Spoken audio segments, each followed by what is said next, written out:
सबसे पहले तो मेरी पिछली सिलिकॉन स्प्रे वाली वीडियो में इतना प्यार देने के लिए आप सभी का बहुत बहुत थैंक यू। आज की इस वीडियो में हम कंगारू सिलिकॉन स्प्रे के बारे में बात करेंगे।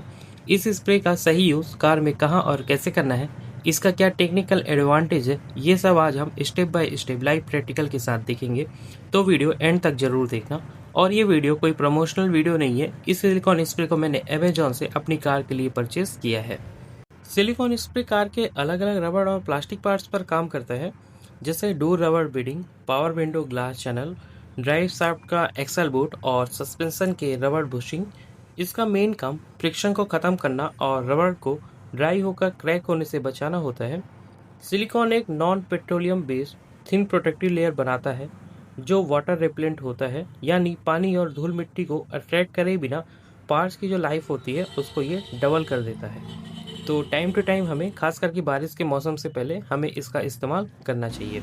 इस तरह की कैन के साथ ना एक स्मॉल पाइप मिलता है जो टाइट और बारीक जगहों पर टारगेट करके स्प्रे करने के काम आता है और ये कुछ इस तरह से फिट हो जाता है। बात करते हैं सबसे पहले स्पॉट की, तो वो है डोर रबर बीडिंग। तो आपकी कार के चारों दरवाजे और आपकी कार की जो डिग्गी है उसमें रबर की एक बीडिंग लगी होती है। तो इसमें हमें डायरेक्ट स्प्रे करना है और स्प्रे करने के बाद एक माइक्रोफाइबर कपड़े से हल्का सा वाइप कर दें ताकि एक्सेस जो स्प्रे है वो फैल ना जाए। इसका सबसे बड़ा बेनिफिट ये है कि गर्मी और धूप से रबर ड्राई होकर हार्ड और क्रैक होने लगती है।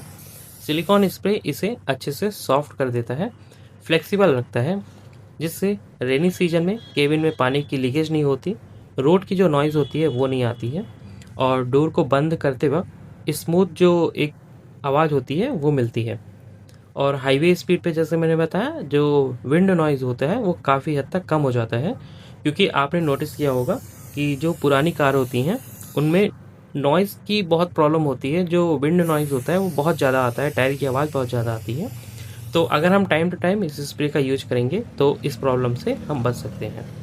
100% तो ये नहीं नॉइज़ को ख़त्म करेगा, लेकिन हाँ 40-50% जो नॉइज़ होती है वो इस स्प्रे के करने के बाद कम हो जाती है। तो ये आपको चारों दरवाजे में और आपकी जो डिग्गी है कार की उसमें आपको करना है। अगला पार्ट है विंडो ग्लास चैनल। जब ग्लास टाइट चलने लगे या आवाज़ करे तो कांच को पूरा नीचे करके जो स्मॉल पाइप कैन के साथ आती है उसको रबर चैनल के अंदर दोनों तरफ स्प्रे करना है। ये काम आपको चारों दरवाजे में करना है।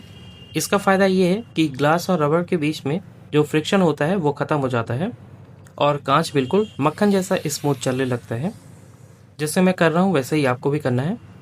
इसका सबसे बड़ा जो टेक्निकल एडवांटेज है ये है कि पावर विंडो मोटर पर जो लोड है वो बहुत ही ज़्यादा कम हो जाता है, जिससे मोटर हीटिंग से बचती है और बैटरी पर भी एक्स्ट्रा लोड नहीं आता है। ये चीज़ मैं इसलिए बोल रहा हूँ क्योंकि जब इसमें डस्ट ओवर टाइम इकट्ठा हो जाती है और जो हार्ड वाटर है वो आ जाता है तो ग्लास बहुत ही ज़्यादा टाइट चलता है, जिसपे मोटर पे लोड पड़ता है और मोटर पे लोड पड़ेगा तो वो बैटरी पे लोड डालेगा। तो इस तरह से हम इस पे भी स्प्रे कर लेंगे और देखो जो ग्लास है वो बहुत ही ज़्यादा स्मूथ चल रहा है और कोई भी आवाज़ इसमें नहीं आ रही है। इसके बाद अगर आपके पास कोई अदर स्प्रे नहीं है, जैसे ग्रीस स्प्रे भी आते हैं, तो आप इसका इस्तेमाल अपने डोर के हिंजेस पे भी कर सकते हो, पर मैं रिकमेंड यहाँ नहीं करूँगा। मैं अभी कर रहा हूँ क्योंकि मेरे पास दूसरे स्प्रे है नहीं। तो अगर मैं इसको यहाँ पे अप्लाई करूँगा ना तो जो मेरा डोर है वो कुछ समय के लिए टेम्परेरी जो है बहुत ही ज़्यादा स्मूथ क्लोज और बंद होगा और ज़्यादा जोर नहीं लगाना पड़ेगा। तो इसको हम हिंजेस वगैरह में कर देंगे। इसकी एक डेडिकेटेड वीडियो भी मैंने बनाई है कि डोर हिंजेस वगैरह में कौन सी स्प्रे हमें यूज करनी है, तो उसका लिंक मैं डिस्क्रिप्शन बॉक्स में दे दूँगा। इसके बाद अगर आपके कार में मैनुअल ORVM एडजस्ट करने का नॉब है तो वहाँ पे आप इसको थोड़ा सा स्प्रे कर देना, इससे वहाँ पे प्ले नहीं आएगी, क्योंकि मैनुअल एडजस्ट करने वाले ORVM की जो नॉब होती है उसमें प्ले आ जाती है। अगेन मैं आपको सजेस्ट नहीं करूँगा कि आप यहाँ पे स्प्रे करो। मैं इमरजेंसी में कर रहा हूँ क्योंकि मेरे पास अदर स्प्रे नहीं है और मैं ऐसी जगह पे रह रहा हूँ जहाँ पे मुझे ये ईजिली मिलेगा नहीं। इसके बाद इस स्प्रे का हम कहाँ यूज कर सकते हैं? कर सकते हैं हम ORVM में। अगर आपके पास ऑटोमेटिक ORVM है, ऐसी कार है जिसमें ऑटोमेटिक ORVM लगा हुआ है, तो आपने नोटिस किया होगा कि बारिश के मौसम में वो अटक के चलते हैं, एक कट्टी की आवाज़ आती है। तो उसमें भी अगर आप ये स्प्रे कर दोगे इस जगह पे तो वो बहुत ही स्मूथ ओपन और क्लोज होंगे। इससे अगेन उसकी मोटर पे भी लोड नहीं पड़ेगा। अगला पार्ट है गियर लीवर का पिवट बॉल। अगर आपकी कार के गियर शिफ्ट करते वक्त टाइट लगता है या हल्की रुकावट आती है तो गियर बूट को हटाकर अंदर की प्लास्टिक पिवट बॉल पर इस स्मॉल पाइप से स्प्रे कीजिए। इसका फ़ायदा ये है कि सिलिकॉन स्प्रे प्लास्टिक के बीच में जो फ्रिक्शन होती है वो ख़त्म कर देती है। इससे गियर शिफ्टिंग एकदम स्मूथ और लाइट हो जाती है और जो गियर लिंकेज पार्ट्स की लाइफ है वो भी बढ़ जाती है। एक चीज़ ध्यान रखना कि अगर यहाँ पे आपको बिल्कुल ड्राइनेस दिख रही है खोलने के बाद, तो हो सकता है कि यहाँ की जो ग्रीस है वो ड्राई हो गई हो। तो यहाँ पे स्प्रे काम नहीं करना है, आपको यहाँ पे सिलिकॉन ग्रीस जो आती है वाइट कलर की वो इस्तेमाल में लेनी है। तो इसकी भी एक डेडिकेटेड वीडियो है, उसका भी लिंक मैं आई बटन और डिस्क्रिप्शन बॉक्स में दे दूंगा। अगला स्टेप है एक्सेल बूट और रबर बुशिंग। वॉशिंग के बाद जब ये सूख जाए तो नोजल पाइप से इन रबर पार्ट्स पर स्प्रे कर देना है। वॉश इसलिए करना ज़रूरी होता है क्योंकि ये कार का निचला हिस्सा होता है, यहाँ पे डस्ट और जो गंदगी होती है रबर पे चिपक जाती है और उसको क्रैक कर देती है। तो क्लीन करने के बाद अगर आप स्प्रे करोगे तो इसकी जो लाइफ है वो जस्ट डबल हो जाएगी। इसके रबर की फ्लेक्सिबिलिटी मेंटेन रहती है जिससे ये कटती नहीं है।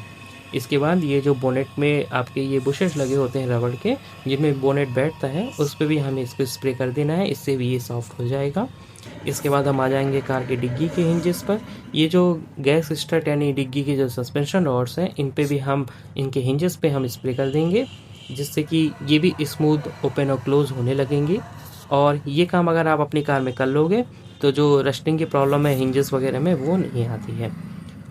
और इसका स्प्रे का इस्तेमाल गाड़ी के इलेक्ट्रिकल पार्ट्स में मत करना, स्टीयरिंग पे मत करना, गियर लीवर जहाँ पकड़ते हो वहाँ पे मत करना, सीट्स वगैरह पे मत करना, क्योंकि ये उस जगह को बहुत ज़्यादा स्मूथ कर देंगे। तो ये एक छोटा सा वीडियो था, आई होप ये वीडियो आपको पसंद आया होगा। अगर आप ये प्रोडक्ट परचेज़ करना चाहते हैं तो इसका लिंक मैं डिस्क्रिप्शन बॉक्स में दे दूँगा, आप वहाँ से परचेज़ कर सकते हो। कोई डाउट है तो कॉमेंट करना, मैं आपको कॉमेंट में आंसर देने की कोशिश करूँगा। इस तरह की वीडियो देखने के लिए चैनल को सब्सक्राइब करना। मिलते हैं किसी नई वीडियो में।